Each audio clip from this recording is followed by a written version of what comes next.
എല്ലാവർക്കും നമസ്കാരം. മോണാക്ട് എന്ന് പറയുന്നെങ്കിൽ അങ്ങനെ ഒരു മത്സരത്തിനോ അങ്ങനെ അല്ലെങ്കിൽ വേദിയിൽ അവതരിപ്പിക്കുന്ന ഒരു സൈസ് മോണാക്ടൊന്നും അല്ല.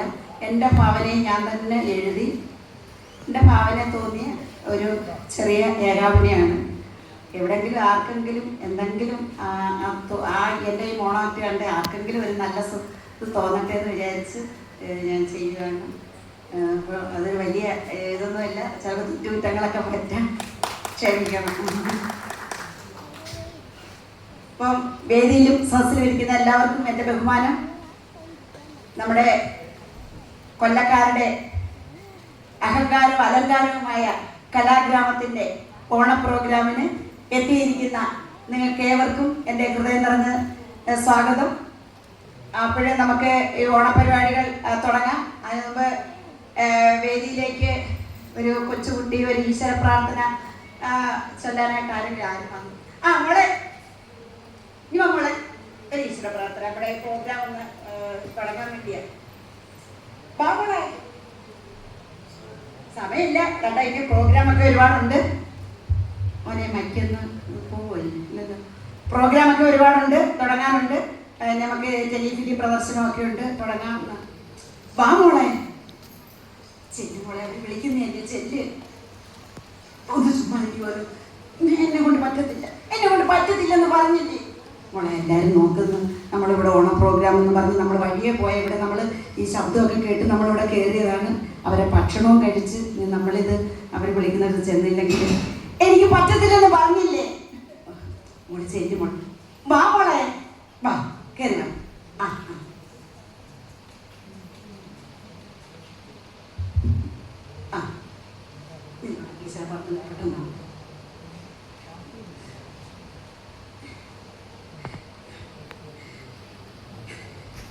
ദൈവമേ കൈ തൊഴ കേൾക്കുമാറാകണം, പാവമായ എന്നെ കാക്കുമാറാകണം.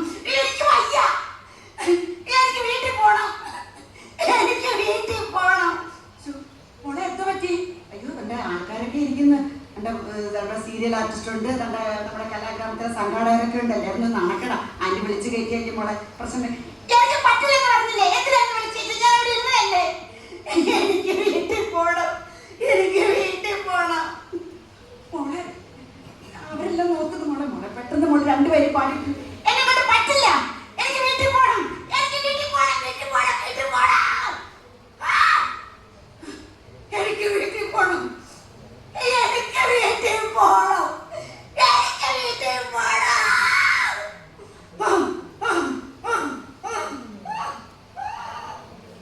അയ്യോ, എന്താ പറ്റി സാറേ? ആരെങ്കിലും ഒന്ന് മോളെ നാട്ടിൽ കൊണ്ടുപോവാ, ആരെങ്കിലും ഒന്ന് വന്നേ. അയ്യോ മോളെ, മോൾക്ക് എന്താ മോളെ പറ്റിയത്? നീ എന്താ ഈ കാണിക്കുന്നത്? നിങ്ങൾ സമാധാനപ്പെടും, കുട്ടി എടുക്കട്ടെ. ഡോക്ടറെ, ഞങ്ങളിവിടെ സോമനത്തിലെ പ്രോഗ്രാം നടക്കുമായിരുന്നു. അപ്പോഴ് ഈ മോളെ ഒരു ഈശ്വര പ്രവർത്തന എല്ലാം വേദിയിലേക്ക് വിളിച്ചതാ. അവിടെ വെച്ച് കുട്ടി വയലന്റ് ആവുക. നിങ്ങൾ സമാധാനപ്പെട്, കുട്ടിയെ ഞാൻ നോക്കട്ടെ. വാ മോളെ. വേണ്ട, എനിക്ക് വീട്ടിൽ പോകണം, എനിക്ക് വീട്ടിൽ പോയാൽ മതി. അയ്യോ ഡോക്ടറെ, എൻ്റെ മോളെ ഞാൻ ഡോക്ടറെ കാണിക്കാൻ ഡിസ്ട്രിക്ട് ആശുപത്രി വന്നത്. അപ്പോഴ് അവിടെ വെച്ച് ഇങ്ങനെ ഞങ്ങൾ സോപാനത്തിൽ കയറിയോണ്ട് പ്രോഗ്രാം നടക്കുന്നുണ്ട്, അങ്ങനെങ്കിലും അവർക്കൊരു സന്തോഷമാവട്ടെ എന്ന് കരുതി കയറിയതാ. അപ്പോഴവിടെ വെച്ച് അവർ ഈശ്വര പ്രവർത്തന എല്ലാം വിളിച്ചപ്പോൾ അവളവിടെ നിന്ന് വയലൻ്റായി അങ്ങനെ കൊണ്ടുപോകും. നിങ്ങൾ സമാധാനപ്പെടും. അസിസ്റ്റന്റ് കുട്ടി അകത്തേക്ക് കൊണ്ടുപോയ.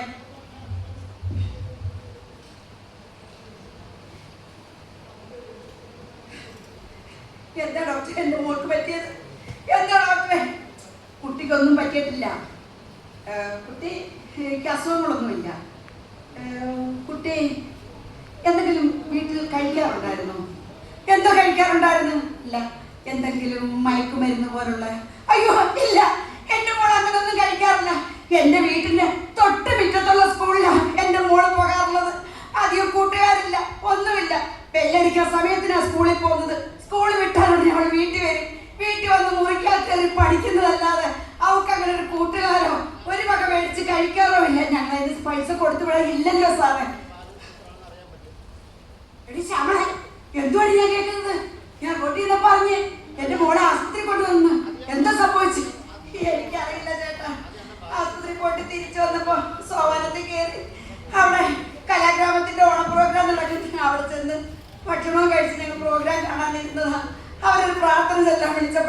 വയലന്റ് ആയത്.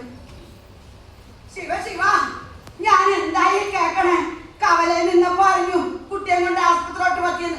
എന്തായി ശ്യാമളെ കുട്ടിക്ക് പറ്റിയത്? നിങ്ങൾ സമാധാനമായിട്ടിരിക്കുക, ബഹളം വെക്കാതെ. കുട്ടിക്കൊന്നും പറ്റിയിട്ടില്ല. ആ സിസ്റ്ററെ, മോളെ ഇനി കൊണ്ടുവന്നേ.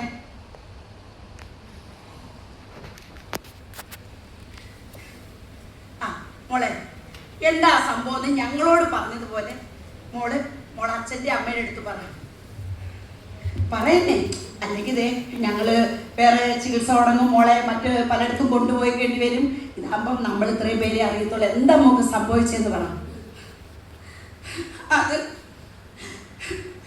അച്ഛൻ എന്നും ജോലിയും കഴിഞ്ഞിട്ട് വരുമ്പം എന്തോ ഒരു സാധനം മേശയ്ക്കകത്ത് കൊണ്ടുവെക്കുമായിരുന്നു. ഞാനതെടുത്ത് നോക്കിയപ്പോൾ എന്തോ ഒരു പൊടി. അത് ഞാനെടുത്ത് മണിപ്പിച്ച് നോക്കിയപ്പോൾ എനിക്ക് എന്തെന്നില്ലാത്ത ഒരു ആനന്ദം. എൻ്റെ ശരീരത്തിനൊക്കെ എന്തോ പോലൊരു സുഖകരമായ നിമിഷങ്ങളുണ്ടായി. പിന്നെ അച്ഛൻ കാണാതെ ഞാനതെടുത്ത് ഉപയോഗിക്കാൻ തുടങ്ങി. ഇപ്പൊ അച്ഛൻ കുറച്ച് ദിവസമായിട്ട് അത് കൊണ്ടുവരുന്നില്ല. അത് കിട്ടാതായപ്പോ എനിക്ക് എന്നെ രക്ഷിക്കണം. എന്റെ ദൈവമേ, ഞാൻ എന്താണ് കേൾക്കുന്നത്? നിങ്ങളോട് എത്ര പ്രാവശ്യം ഞാൻ പറഞ്ഞിട്ടുണ്ട്, മറ്റോ മയക്കുമരുന്നൊന്ന് വീട്ടിൽ കൊണ്ടുവന്ന് ഉപയോഗിക്കരുത്. ഇങ്ങനെ ചെയ്തിട്ടല്ലേ ഇപ്പൊ എന്റെ മോള്.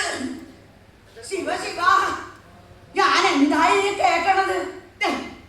എന്റെ കാലത്ത്, അതായത് എന്റെ കുട്ടിക്കാലത്ത് ഈ വക ദുശീലങ്ങളൊന്നും ഞങ്ങളുടെ കുടുംബത്തിലില്ലായിരുന്നു.